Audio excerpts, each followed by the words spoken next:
¿Qué tal? Sea usted bienvenido. Estamos en una nueva tertulia. El día de hoy pues tenemos que tratar un tema que a usted le interesa bastante. ¿Cómo está la policía aquí en nuestro país? ¿Funcionan los cuerpos policíacos? ¿Qué tanto sabemos de la estructura, de la organización, de lo que hay allá dentro de los cuerpos policíacos? ¿Por qué no hay investigadores privados? ¿Funcionan los detectives privados? Todo esto, pues qué mejor preguntárselo a alguien que escribe, pero que escribe desde el investigar, el conocer, el preguntar, el tener por ahí un contacto que le filtra, ¿no?, la información de cuerpos policíacos. Elon Mendoza, qué gusto tenerte. Igualmente. Gracias por tu amabilidad. Y tenemos a Julio César Hernández, quien también es periodista y le rasca bastante ahí para estar incomodando uno que otro jefe de policía y decirle, espérate, andas mal acá, no me presumas de que tienes controlado el robo si te matan a tantos en la esquina, ¿verdad? Claro. ¿Cómo estamos? Pues de eso hablamos. Bien, ¿Cómo gracias. ves? No, pues estupendo. Estupendo, sí, ¿por dónde empezamos? Empecemos por la policía. ¿Cómo ves la policía en México? Tú que viajas por todo el país, que andas en otros países, ¿tenemos una buena policía? Creo que es regular, porque aunque no lo crean, hay policías realmente con vocación.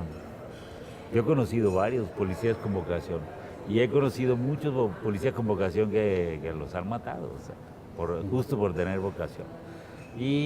Pero yo creo que sí tiene deficiencias muy severas nuestra policía. No conocen las leyes.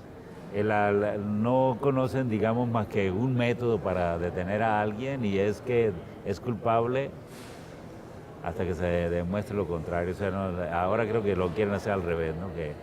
Que es inocente hasta que se demuestre lo contrario. Pero los policías todavía no tienen esa visión.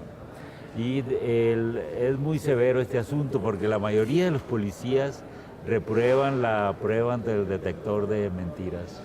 Es decir, ellos ahí llegan y reprueban. Ahí hay varios instrumentos porque los policías se ponen muy nerviosos. Incluso los policías que son, digamos, honestos, que no tienen gran culpa, digamos, de la deficiencia de la policía mexicana, se ponen nerviosos y los reprueban ahí. Y bueno, tenemos esa policía que es mediana, que es un policía que no es humana, o sea, no conoce las leyes lo suficiente, no es una policía, digamos, que se puede decir que tenga algún bagaje cultural, que realmente son muy pocos los policías que han hecho una carrera universitaria, últimamente es requisito indispensable ir a la academia, digamos, para trabajar en las calles, ¿no? Pero todavía aunque hay policías ya de academia, sigue habiendo muchos policías que son digamos, nomás porque no tenían otra cosa en que trabajar, y sobre todo en los pueblos pequeños, en los municipios, que son policías que trabajan ahí, y a veces hay comunidades que solo tienen un policía. Y ese policía pues es compadre de todos, entonces pues la forma en que él, digamos, aplica la ley o detiene gente, pues no, realmente no lo hace, ¿no? Sí. Perdón, depende de si el compadre le cae mal o le cae bien. Si le cae mal se va para adentro, si no, pues lo trata bien. Yo creo que, plantear la pregunta, ¿es buena la policía? ¿Es mala la policía de México? ¿Cómo es la policía de México? Primero yo creo que habría que preguntarnos frente a qué.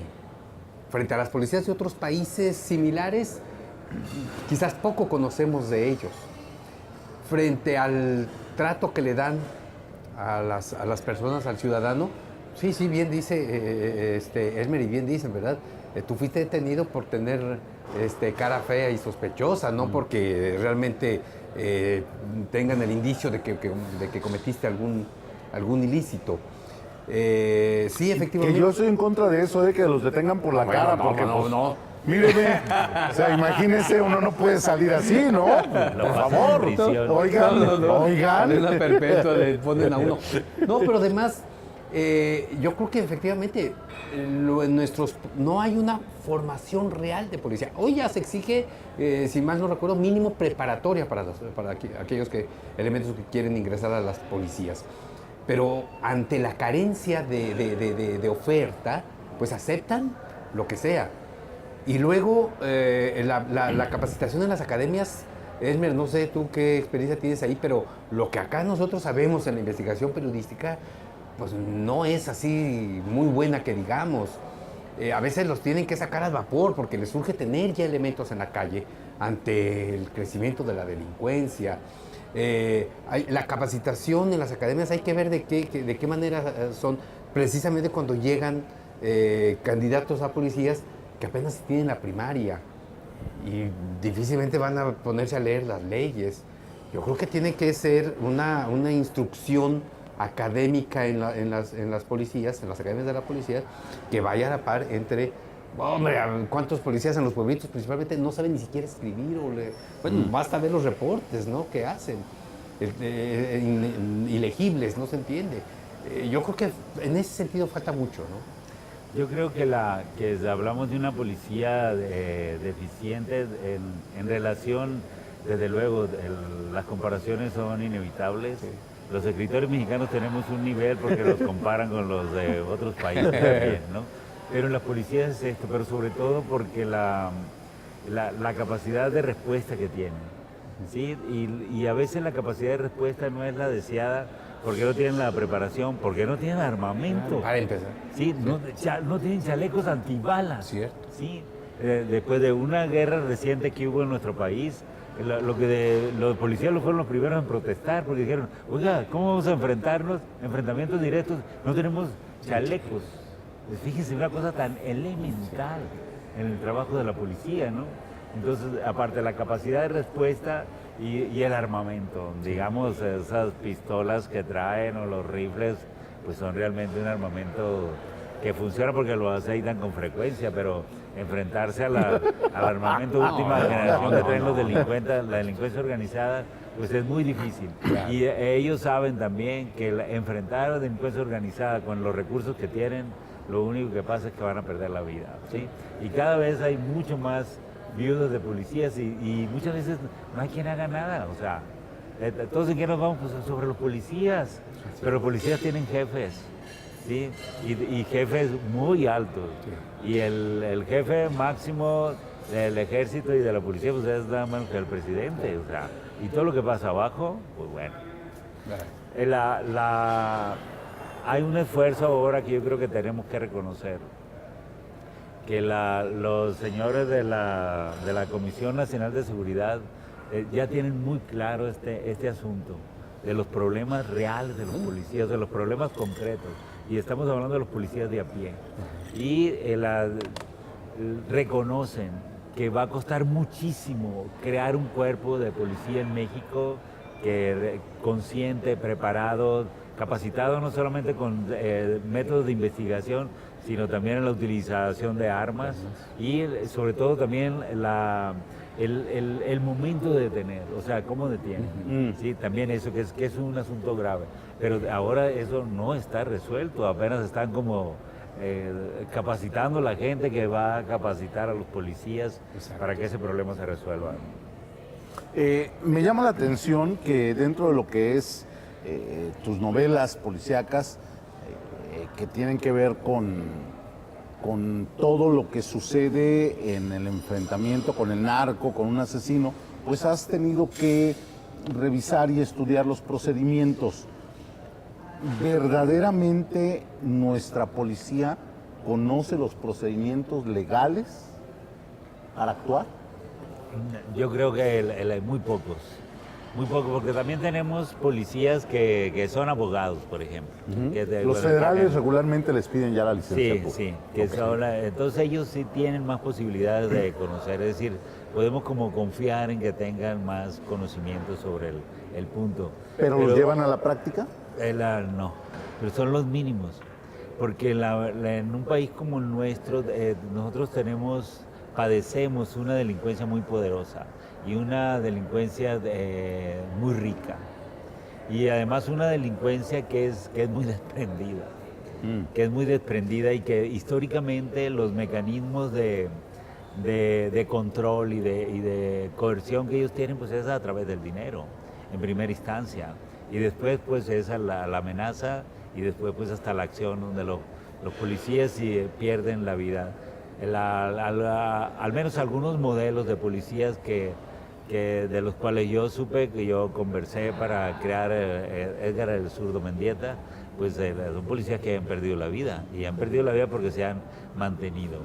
Y yo he tenido una revelación de que el modelo de policía que están intentando crear se parece al Zurdo Mendieta. Eso me lo han confesado ahí en el búnker, digamos, que está en la Comisión Nacional de Seguridad. Es decir, que hay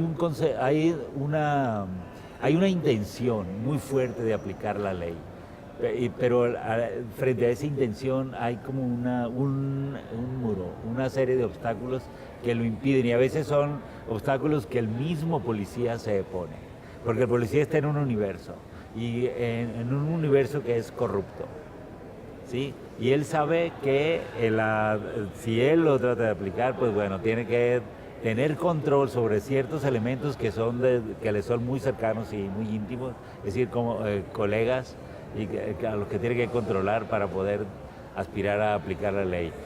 Realmente a mí me gustó eso, pero me ha creado un modelo que es posible que la policía real aplique. Tenemos que hacer una pausa, regresamos en un momento, vamos a estar platicando pues también de ese modelo de policía, pero ¿qué pasa con la corrupción? ¿Tiene una opinión usted? Ya sabe, el cuarto puesto es suyo. Coméntenos.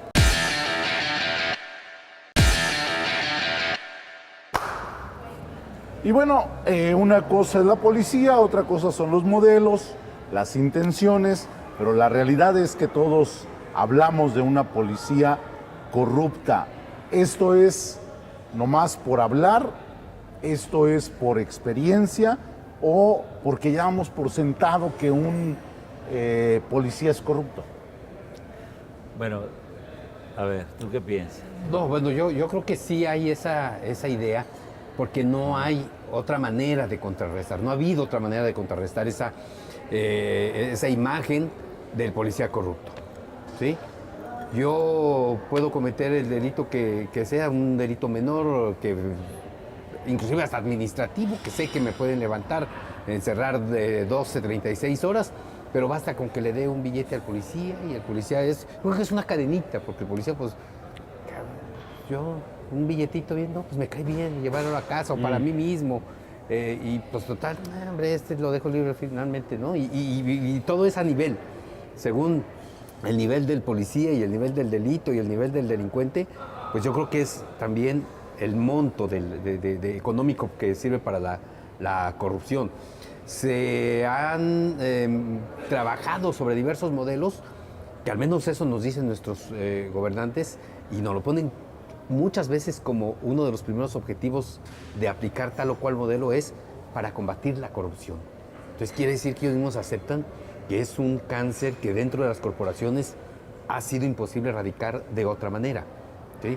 Bueno, dicen una fuerza única, nacional, y luego en los estados una fuerza única, y yo creo que para los índices de delincuencia que al menos estamos viendo, pareciera que no hay modelo que venga a solucionar el problema, y al grado de que haya aseveraciones de que la delincuencia está rebasando al gobierno y a los cuerpos de seguridad. Yo creo que es un problema muy grave. Creo que desde luego es un problema de la policía, pero creo que es un problema social. Como que el eje, digamos, de nuestro gobierno no ha conseguido establecer un control real, humanista, sobre lo que son los aspectos de la corrupción.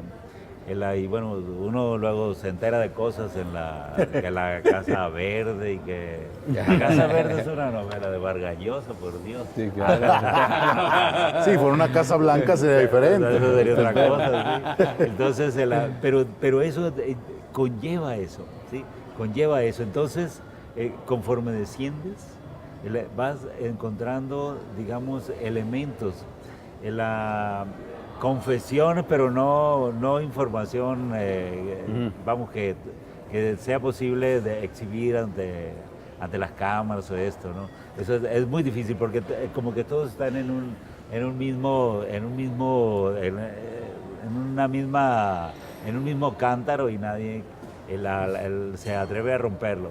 Yo creo que el problema más grave, de verdad creo que está en las familias, porque los corruptos han sido criados en familias de todo este país y ahí es muy fácil. Yo siempre digo, bueno, ¿por qué las muchachas y los muchachos tienen que mentir cuando se van a una disco? Decir a sus padres que van a volver a la 1 cuando piensan volver a las 5 de la mañana. Ahí empieza la corrupción, ¿sí? O que el día que van a irse de fiesta los obligan a ir por las tortillas y hacer todos los mandados. Eso es corrupción, es decir, estamos creando a los corruptos que en un momento dado empezamos a criticar. Por eso yo digo que esto es un fenómeno social. Claro, cuando llegan a tener puestos y tener poder, pues ya van como pez en el agua y eso es... Yo he visto jóvenes así que no traen licencia de conducir y bueno, pues los detienen y convencen a la gente que no batallan mucho para convencerlo de que los suelte y le dan dinero. El asunto de la alcoholemia es una fábrica de corrupción, o sea, toda la gente que pillan, solamente el que no trae con qué dar, es lo que se va a decir, pero los chicos se prestan a eso, es decir, somos corruptos, somos un país corrupto y de entre esos, claro, la policía. Y yo platico a veces con los elementos, pero que son los de abajo. Los rasos. Sí, los rasos, con soldados, con marinos, con policías, claro, policías federales, municipales, y terminamos siempre hablando de eso. Y todos lo aceptan así, menos los marinos. ¿Por qué? Los marinos dicen que ellos no, que los de abajo no, pero que los de arriba sí. Ahora, fíjate, algo, no sé si recuerdan ustedes, creo que una de las partes históricas en México donde más se llega a conocer de la corrupción en la policía es cuando cae Arturo Durazo Moreno, ¿sí? Y allí se explica cómo había una cadena de corrupción hasta que le llegaba a él y podía tener sus propiedades, podía darse su vida de lujo, él y su familia. Y fue un escándalo, ¿no? El negro Durazo. Pero después ya nada pasó. O sea, pareciera que agarramos, conocemos, entendemos y lo dejamos ahí. No se hicieron leyes, no se legisló en cuanto a este tipo de situaciones, no se previno. Y parece que esto sigue sucediendo. Es que es lo mismo. ¿Por qué nosotros tenemos que pagar todo lo que pagamos a los diputados, por ejemplo?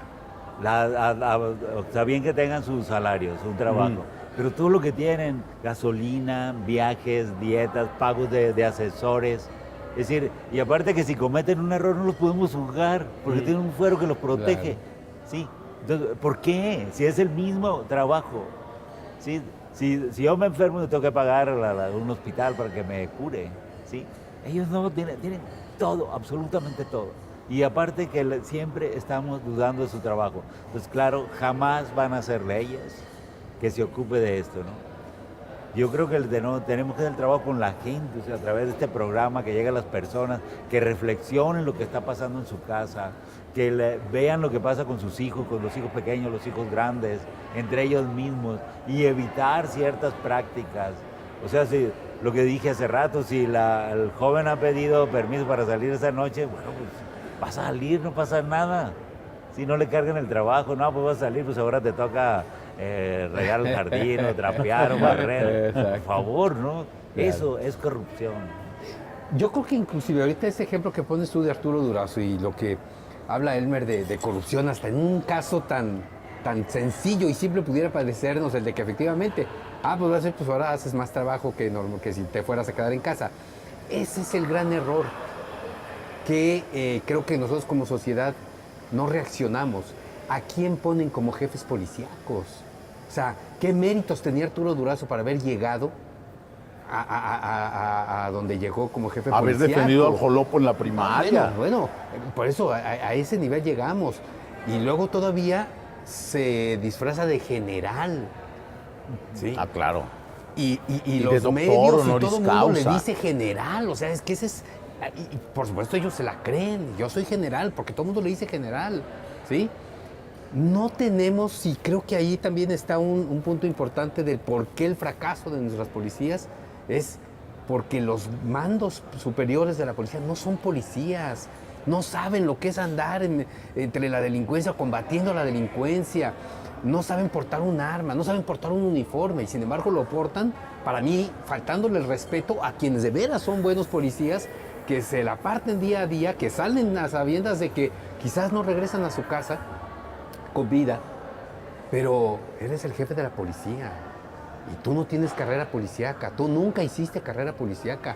Y por supuesto que esto genera, Elmer, tú vas a tener seguramente mucha experiencia en cuanto a lo que te dicen, es cómo el resentimiento de los verdaderos elementos que han hecho carrera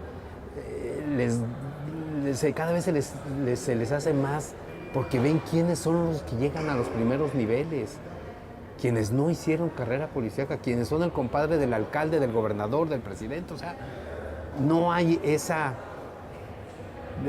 escalafón Sí, para el ir. policía de carrera, vamos, Claro. que va subiendo y... Pero es que en este país eso es posible, o sea, Por de ahí- pronto vemos que mandan a un político de embajador y no tiene carrera diplomática. Diplomática, bueno, O ese sea, es el cuando gran hay ahí problema. muchas Sí, sí. personas, profesionales, que se tienen que quedar. Sí, Sí, porque hay un fulano que lo quieren mandar a lo más lejos posible. Lo o sea, quieren castigar. Exacto, sí. Y lo entonces, mandan enfriarlo, ¿no? Ocurre eso. Es también corrupción, o sea, les Claro. digo, es un fenómeno Sí, muy amplio y hay que empezar por nosotros. Vamos a hacer una pausa, regresamos porque nos falta más tema, ¿eh? La policía da mucho de qué hablar. En un momento estamos con usted. Bueno, y hablando de policía, me gustaría también retomar esa parte de la policía, de la tecnología de policía, porque ahora nos han vendido por medio de las series televisivas el detective que solo se quita los lentes y dice, ahí hay un cabello que puedo llevar a examinar y me va a dar el ADN de el culpable. Cuando ya lo meto a la computadora aparece rápidamente la imagen de quién mató a este fulano y entonces voy y lo detengo y todo es tecnología. ¿Existe esto en nuestro país? Sí, sí existe. ¿De veras? Sí. ¿Y? Sí existe y los policías ahora están siendo capacitados en digamos, con técnicas contemporáneas, de punta, digamos. Órale. Y desde luego que se va a reflejar en unos años, ¿no? Les va a tomar un tiempo. Sí, se va a reflejar en unos años, pero sí existe existen desde luego también los detectives, o sea, los investigadores, si consiguen, digamos, dar la capacitación, formarles la capacitación técnica, la capacitación intelectual, digamos, que conozcan las leyes, que cambien su estilo, yo creo que sí se puede convertir en una policía, pues, la que merecemos, una policía decente en que puedas confiar en ella, ¿no? Fíjate, yo creo mucho en la policía de a pie, porque es verdad, son corruptos, pero cuando te enteras lo que ganan, es que no lo puedes creer, ¿cómo?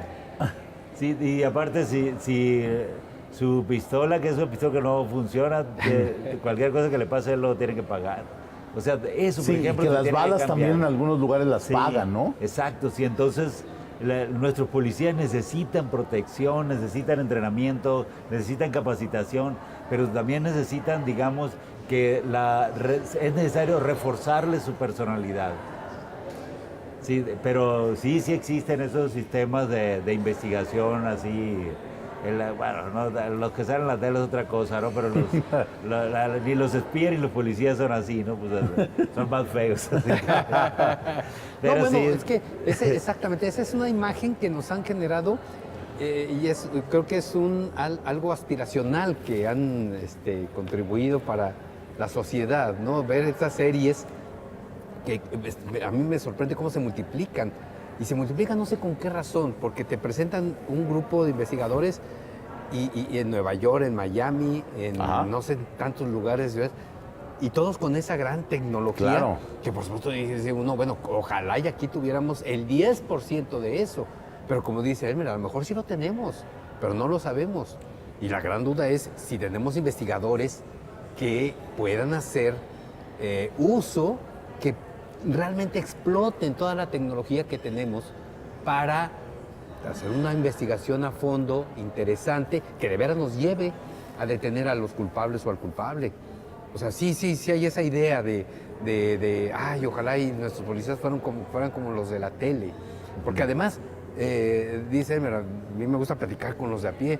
Pues sí, y vemos a muchos policías con todo el respeto, gorditos, faltos de educación, de condición física. Y hombre, los personajes que presentan en la televisión, desde las investigadoras como los investigadores, no, pues son otra cosa. No, las investigadoras en tacones corren. Además, no, digo, qué bueno que estamos conscientes de que eso solamente pasa en la televisión y que la realidad es otra. Pero a mí me da mucho gusto escuchar eso, Elmer, de que de veras en nuestro país tengamos tecnología de punta para la investigación. Ahora, No, hay sí una hay. figura a la que recurren regularmente en la novela negra o en la novela policíaca, que es el detective privado. ¿Esto funciona en México? Sí hay, digamos, pero generalmente no trabajan en casos de homicidios. Generalmente se ocupan de infidelidades o también persiguen personas, deudores. Deudores los bancos tienen un investigador casi siempre. Entonces, cuando alguien no paga y que le mandan requerimientos, pues, y que se cambia de casa, pues alguien investiga y eso. ¿Convendría en México desarrollar la figura del investigador privado también para, por ejemplo, las desapariciones, para los homicidios donde no avanza el proceso? ¿Sería No. conveniente? No, por supuesto que sí, en cualquier, para cualquier delito, yo creo que sí se requiere un investigador que siga la pista, ¿sí? Porque efectivamente a lo mejor el policía común y corriente, como dice Elmer, de pie, pues no, difícilmente tendrá los conocimientos y las herramientas para llevar a cabo una investigación de esa naturaleza, e inclusive el tiempo, ya no digamos el tiempo. Un investigador, por supuesto que sí, lamentablemente, a lo mejor el gobierno utiliza muy poco a la figura del investigador privado, por un lado, y por el otro, pues no hay mucha oferta de investigadores privados, y la que hay, como bien dices, yo lo veo hasta en los anuncios de los periódicos, ¿no? Oiga, usted quiere agarrar al que marido siga en la movida o algo sí, así, ¿no? ¿Por qué? Porque sí hay investigadores, el problema es que, bueno, pues también tienen que comer y dicen, pues si la policía no nos aprovecha, pues vamos a dedicándonos a otra cosa donde seguramente sí hay mucha demanda. Claro, yo creo que sí puede funcionar, pero desde luego contratar a alguien que contrate un investigador, pues tiene que tener para pagarle sus honorarios. Y generalmente todos los investigadores tienen que estar relacionados con la policía. Incluso un principio de la novela policíaca. Si un novelista trabaja un detective que no tiene relación con la policía, está cometiendo un error. Porque cualquier cosa que le pase, pues nada. Entonces, siempre están vinculados y se retroalimentan. Eso es la realidad. Pero te digo, actualmente, pues no hay un caso así. Yo he sabido de la policía mexicana, por ejemplo, tiene un buen récord en lo que tiene que ver con resolver asuntos de secuestros. Son policías que han sido capacitados en Estados Unidos y funcionan así. Y yo sé que ha habido secuestros en México que han traído detectives norteamericanos y que han resuelto los casos, ¿sí? Y es un detective norteamericano que ha sido invitado por un detective mexicano. Entonces trabajan juntos, porque los gringos pues tienen mucho más experiencia en todo. Y analizan esos pequeños detalles, las huellas y Bueno, una novela, ¿no? Exacto, lo que quiere decir que entonces a las corporaciones de seguridad mexicanas es a las que les falta utilizar más a estos elementos. O sea, el decir es que son detectives privados, no quiere decir que no pueden hacer labor para las corporaciones policíacas. Si las corporaciones policíacas no forman sus propios investigadores, hombre, pues sí hay que recurrir a ellos, porque yo sí considero que es una figura muy importante para la resolución de casos, y no de casos tan exóticos o tan complicados como los de la televisión, ¿no? Ahora, hay una cosa también donde debemos de tomar responsabilidad. Como sociedad civil, como personas que caminamos la ciudad, ¿hasta dónde somos responsables de tener una policía que funcione? Pues yo creo que todos, depende muchísimo. Porque ¿cómo ve uno la policía? Con los años, digamos, y lo que yo he tenido que ver de los perfiles de los policías mexicanos, de policías extranjeros incluso, yo la verdad he terminado por respetarlos y por entender incluso de la corrupción en que caen, ¿no? Entonces, no entiendo a sus jefes, ¿no? Pero a estos chicos que ganan tampoco, digo, bueno, ¿no? Lo resuelven así. Y además que los muertos, la gran cantidad de muertos de policías que tenemos, pues son ellos. Son eso, porque no tienen manera de defenderse. Pero yo creo que sí, la sociedad, si les brinde respeto, puede exigir también. Puede exigir. Y puede, digamos, confrontarlos. En el momento de ser detenidos, si alguien no tiene un delito real y que llegan por él, pues bueno, él tiene que decirle, bueno, voy a ir, pero no me golpee, no tiene por qué hacerlo, ¿no? Porque si no es como el chiste del conejo que era elefante. Entonces esto tiene que ser así. La sociedad es muy importante porque, mira, las sociedades debemos regular todo. Los gobiernos, las policías, los sistemas educativos, las ferias de libros, o sea, los programas de los canales de TV. Es decir, todo, como una sociedad consciente, una sociedad culta, una sociedad preparada, una sociedad con una idea de lo que es el futuro, de lo que es la vida. Yo creo que puede regular todo, desde luego, incluyendo la policía, ¿no? Pues tenemos que irnos, se acaba esta tertulia. Muchas gracias, Julio César Hernández. Muchas gracias, Daniel, por supuesto. Muchas gracias, Elmer Mendoza. No, gracias. Y el tema continúa en otra ocasión. Muchas gracias por haber estado ocupando su cuarto puesto aquí en la mesa. Gracias. Nos vemos en la próxima.